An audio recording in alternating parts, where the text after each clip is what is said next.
Red టీవీలో మీ వ్యాపార ప్రకటనల కోసం ఈ నంబర్ని సంప్రదించండి 6281747728. బుల్లితెరను మొగలి రేకులు, చక్రవాకం సీరియల్స్ ఏ రేంజ్లో షేక్ చేశాయో అందరికీ తెలిసింది. కొన్ని సంవత్సరాల పాటు ఈ సీరియల్స్ వీక్షకులను ఉర్రూతలూగించాయి. ఇప్పటికీ ఈ సీరియల్స్ను ప్రేక్షకులు మర్చిపోలేరు. ఈ సీరియల్స్లోని పాత్రలు ప్రేక్షకులపై చెరగని ముద్ర వేశాయి. మొగలి రేకులు సీరియల్లో ఇంద్ర తమ్ముడు దయా పాత్రలో నటించి మెప్పించిన పవిత్రనాథ్ కన్నుమూశారు. ఆయన చనిపోయిన విషయం ఎవరికీ తెలియకపోవడం గమనార్హం. తమకు కూడా మరణ వార్త తెలియలేదని ఇంద్రనీల్ భార్య మేఘన సోషల్ మీడియా వేదికగా తెలిపారు. మా జీవితంలో నీవు చాలా ముఖ్యమైన వాడివి. నీ మరణ వార్త విన్న తర్వాత అది నిజం కాకూడదని కోరుకున్నా.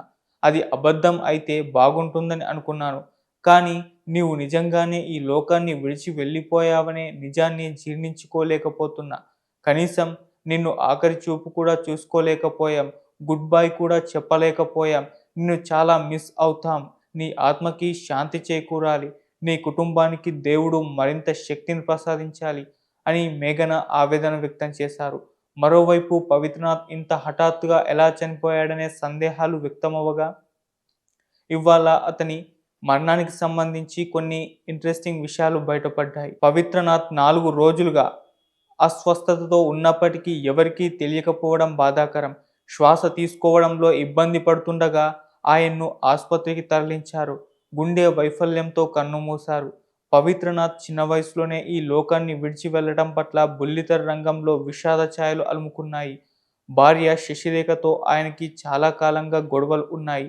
పవిత్రనాథ్పై భార్య తీవ్ర ఆరోపణలు చేసింది. ఆ ఆరోపణలపై ఆయన మౌనంగానే ఉన్నారు. పవిత్రనాథ్ చాలా కాలంగా నటనకు దూరంగా ఉన్నారు. కొంతకాలంగా ఆయన తన బుల్లితెర మిత్రులను కూడా కలవకుండా ఉంటున్నట్టు తెలిసింది.